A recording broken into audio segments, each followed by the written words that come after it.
నమస్తే సురేష్ బాబు గారు. కీర్తి గారు నమస్కారం అండి. మరి మీన రాశి వారికి ఫిబ్రవరి నెల ఎలా ఉండబోతుందండి? అసలు జ్యోతిష శాస్త్రం ఒక ఉపయోగం ఏంటి? దీన్ని మహర్షులు మనకి ఎందుకు ఇచ్చారు?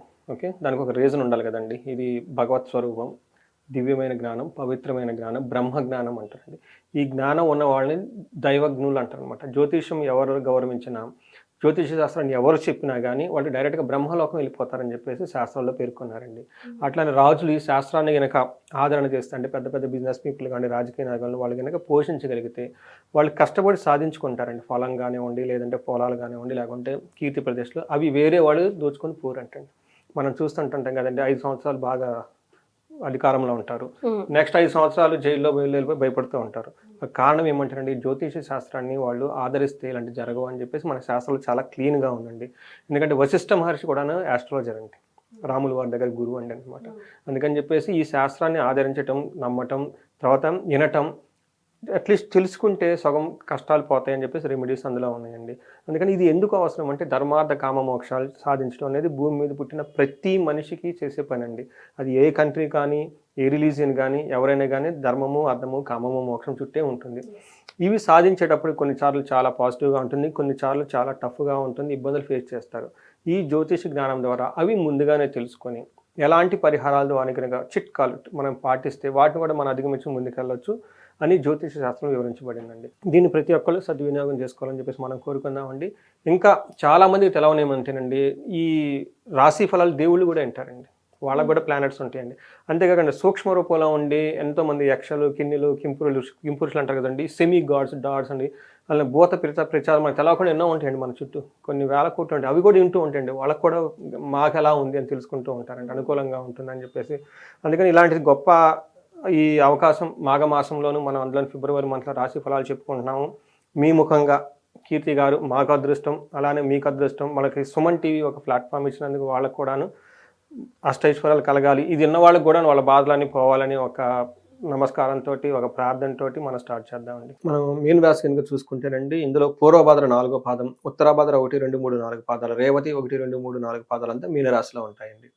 అంతేకాకుండా పేరు బలం కనుక మనం చూసుకుంటే ది, దు, షం, జా, దా, దే, దో, చా, చి, ఈ అక్షరాలు మోరారస్ ఇదే సౌండ్తో ఉన్న పేర్లంతా కూడా మనకి మీనరాశి కింద వస్తారని తెలుసుకోవాలండి. మన గ్రహస్థితిని కనుక మనం చూసుకుంటే సూర్యుడు కుంభరాశిలోకి ఉంటారండి ఫిబ్రవరి 12వ తారీఖున. బుధుడు కూడా కుంభరాశిలోకి 11th నుంచి అక్కడే ఉంటారండి. శుక్రుడు మీనరాశిలో జనవరి 28 నుంచి ఆల్మోస్ట్ మే ఫుల్ మంత్ అంతా కూడా అక్కడే ఉంటారండి. అంతేకాకుండా కుజుడు మిథున రాశిలోకి ఏప్రిల్ 3 వరకు ఉంటారండి. జనవరి 1st మిథున రాశిలోకి ఎంటర్ అవుతున్నారు. ఈ యొక్క గ్రహస్థితిని బట్టి మీనరాశి వాళ్ళకు చూసుకుంటే ఈ పర్టికులర్ మంత్ వీళ్ళు కూడాను ఏలినాటి శని ప్రభావంతో ఉండి కొంచెం ఇబ్బందులు పడుతున్నారండి. కానీ ఫిబ్రవరి మంత్ వీళ్ళకి చాలా అనుకూలంగా ఉండే అవకాశం ఎక్కువగా ఉంది. వీళ్ళు పడుతున్న ప్రాబ్లమ్స్ నుంచి కొంచెం ఉపశమనం వచ్చే అవకాశం ఎక్కువగా ఉంటుంది. ఈ టైం వీళ్ళు చక్కగా జాతరలు కానివ్వండి, పెళ్ళిళ్ళు కానివ్వండి, ఫంక్షన్లు ఇవన్నీ అటెండ్ అయ్యే అవకాశం ఎక్కువగా ఉంది. ఇది మాఘమాసం కాబట్టి ఇలాంటి అవకాశం వచ్చినా కానీ చక్కగా వినియోగించుకుంటే బాగుంటుంది. మనం టెక్నికల్గా కనుక చూస్తే మనకి మహర్షులు ఏం చెప్తారంటేనండి, విత్తలాభం రిపప్రయం పుష్టిం అఖిల విషయ భోగం అని చెప్తారు. అంటే అన్ని విషయాల్లో చాలా చక్కగా ఎంజాయ్ చేస్తూ ఉంటారు, పుష్టిగా ఉంటారు. శత్రువులతో అప్పటిదాకా వీళ్ళకి ఇబ్బంది పెట్టిన వాళ్ళు ఉంటే కూర్చొని సామరస్యంగా మాట్లాడుకొని ఒక కంక్లూజన్కి వచ్చే అవకాశం ఎక్కువగా ఉంటుంది. అంతేకాకుండా ధన ప్రవాహం కూడా చాలా ఎక్కువ ఉండే అవకాశం ఎక్కువగా ఉంటుంది. అయితే సూర్యుడు మారిన తర్వాత ధనఛేదము, ఉన్న డబ్బు ఖర్చు అయిపోయే అవకాశం ఎక్కువగా ఉంటుంది. కానీ అఖిల విషయం భోగం అన్నిట్ల విషయంలో చక్కగా బాగానే ఉంటుంది. ఇప్పటిదాకా మనం చెప్పుకునే విషయాల్లో బాగుంటుంది. ఒక్క ధనం విషయంలోనే 12వ తారీఖు తర్వాత ఎక్కువ ఖర్చు అవకాశం ఎక్కువ ఉంది, దానికి ముందు ధనం వచ్చే అవకాశం ఎక్కువగా ఉంది. సో ఈ మంత్ ఎవరైనా కనుక ప్లాన్ చేసుకుంటే ఫస్ట్ 12 days ధనం వచ్చే అవకాశం ఎక్కువగా ఉంది. కాబట్టి దాన్ని చాలా చక్కగా ఖర్చు పెట్టకుండా ఉంచుకొని తర్వాత వచ్చే 1 month వీళ్ళకి ధన ప్రవాహం తక్కువగా ఉంటుంది. ప్రాపర్గా ప్లానింగ్ అయితే ఉంటే చాలా బాగుంటుంది. వచ్చిన డబ్బులన్నీ ఖర్చు పెట్టుకోకుండా జాగ్రత్తగా ఉంటే బాగుంటుంది.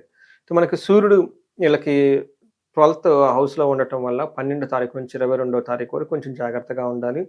వీళ్ళకి 6th హౌస్లో ఉండటం వల్ల మిక్స్డ్ రిజల్ట్ అని మనం చెప్పుకోవాలన్నమాట. సూర్యుడు వీళ్ళకి ఎలాంటి రిజల్ట్ ఇస్తారంటే 12వ ఇంట్లో ఉండటం వల్ల మన మహర్షులు సంస్కృతంలో ఏం చెప్తారంటే, స్వస్థాన నాశనం చైవ బంధురోగ ధనవ్యయం ప్రాణ పర్యంతమాప్తి.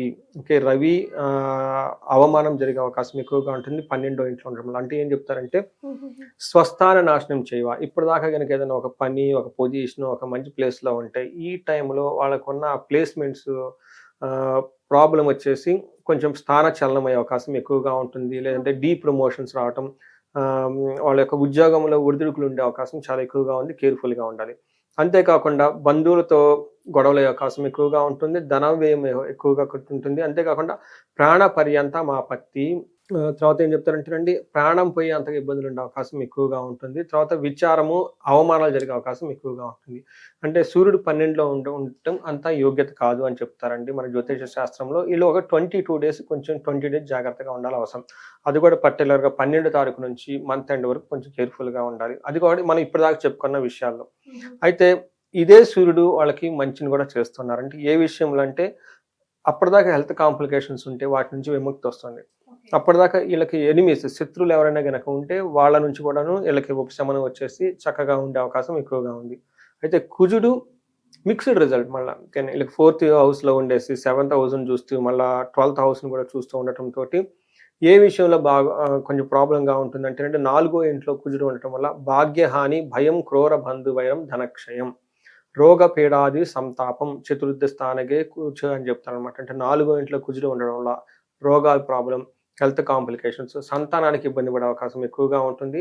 అంతేకాకుండా క్రూర బుద్ధి, వీళ్ళే కొంచెం కఠినంగా మాట్లాడి వేరే వాళ్ళని ఇబ్బంది పెట్టే అవకాశం ఎక్కువగా ఉంటుందండి.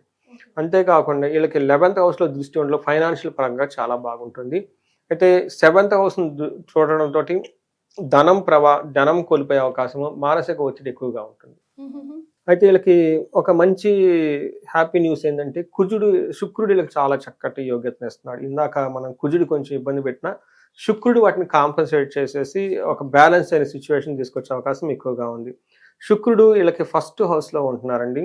ఈ రాశి వాళ్ళు వచ్చే 3 months ఇదే రిజల్ట్ ఉంటుంది వాళ్ళకి. శుక్రుడు అదే జన్మ రాశిలో ఉండటం వల్ల చాలా అదృష్టం, చాలా మంచి జరుగుతుంది వాళ్ళకి.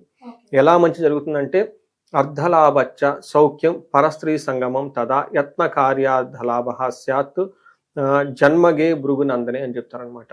అంటే ఏమవుతుందంటే జన్మరాశిలో శుక్రుడు ఉండటం వల్ల ఏమవుతుందంటే ధనలాభం చాలా చక్కగా ఉంటుంది, మనస్సౌఖ్యంగా ఉంటుంది. వీళ్ళు పరస్త్రీలతోటి లేదంటే పరపురుషులతోటి చక్కగా ఒక హార్మోనీ, ఒక మంచి ఎన్విరాన్మెంట్ రిలేషన్షిప్ మెయింటైన్ చేసే అవకాశం ఎక్కువగా ఉంటుంది. చేసిన పనిలో ప్రతి పనిలో ధన ప్రవాహం ఉంటుంది.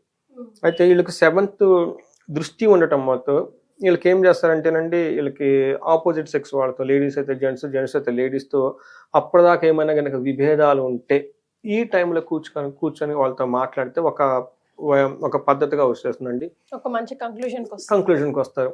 పర్టికులర్గా ఏమంటారంటే అండి, ఆఫీస్లో కొలీగ్స్ ఉంటారు, లేడీస్తో ప్రాబ్లమ్స్ లేదంటే జెంట్స్తో ప్రాబ్లమ్స్ ఉండే అవకాశం ఎక్కువగా ఉంటుంది. అంటే ఫ్యామిలీ మెంబర్స్తో కూడా మనకి లేడీస్ ఎవరో, జెంట్స్ అయితే వాళ్ళు సిస్టర్స్, బ్రదర్ ఎవరో ఉంటారు కదా, మదర్తో వాళ్ళతో గొడవలు ఉండే అవకాశం ఉంటే ఈ టైంలో వాళ్ళతో కలిసి కూర్చొని కనుక మాట్లాడితే ఒక మంచి పరిష్కారం వచ్చేసి చాలా ముందుకెళ్ళే అవకాశం ఎక్కువగా ఉంటుంది. ఇది పర్టికులర్గా చాలా మందికి డైవర్స్లు వాటికి అప్లై చేస్తుంటారండి. భార్యాభర్తల మధ్య మనస్పర్ధలు వచ్చే అవకాశం ఎక్కువగా ఉంటుంది. ఏదో ఒక ఇప్పటిదాకా నాకు నువ్వు వద్దంటే నాకు నువ్వు వద్దు ఇవన్నీ చెప్పుకునే సిచ్యువేషన్ నుంచి ఇద్దరు కలిసి కూర్చొని కనుక కౌన్సిలింగ్గా పెడితే ఇద్దరు సెట్ అయిపోయే అవకాశం ఎక్కువగా ఉంటుంది. ఎందుకంటే మీనరాశి వాళ్ళకి ఏలినాడు శని ఉండి ఈ టైప్ కేసులు కూడా నాకు ఎక్కువ ఫోన్లు చేస్తుంటారు. పర్టికులర్గా ఇందులో ఉన్న రేవతి నక్షత్రం వాళ్ళు, తర్వాత ఉత్తరాభాద్ర నక్షత్రం వాళ్ళు, పూర్వభాద్ర నక్షత్రాలు నాకు క్వైట్ ఫోన్ కాల్స్ వచ్చేసి ఏదో ఆఫీస్లో బ్రేకప్, లేదంటే లవర్ ఆ రిలేషన్షిప్ బ్రేకప్, లేదంటే వైఫ్ అండ్ మధ్య they are in the journey towards divorce జర్నీలో ఉంటారు. ఇది వాళ్ళకి ఒక మంచి టైం. ఎందుకంటే ఇది కూడా వీళ్ళకి మనకి శుక్రుడు మే వరకు ఉంటారండి. అంటే ఫిబ్రవరి, మార్చి, ఏప్రిల్ 3 months ఇది చాలా మంచి హార్మోనియస్గా ఉండేది వ్యవహారం.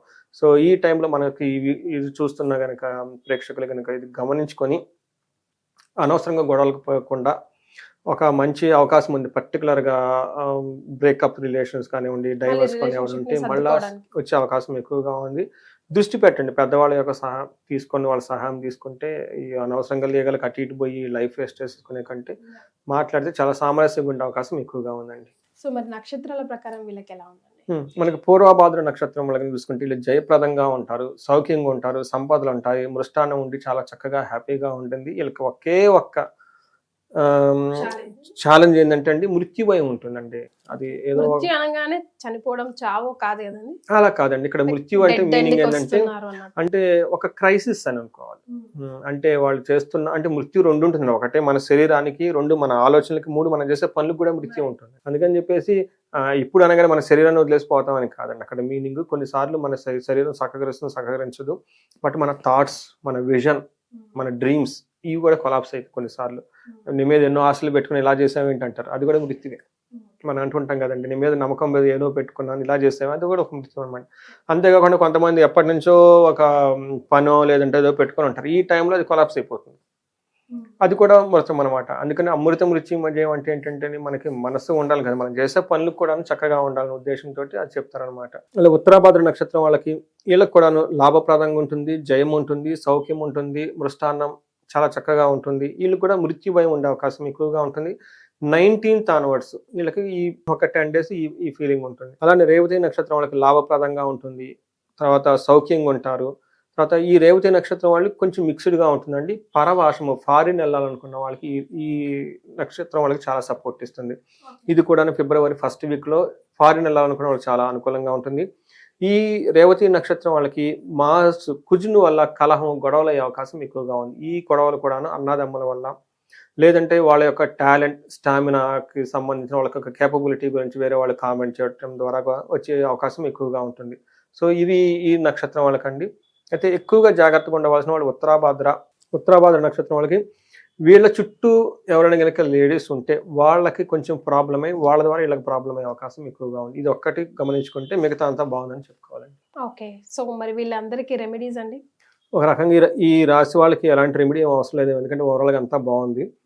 బట్ ఏదైనా కనుక రెమెడీ కనుక చేసుకోగలిగితే వీళ్ళకి కుజుడికి సంబంధించి రెమెడీ చేసుకుంటే చాలా బాగుంటుంది.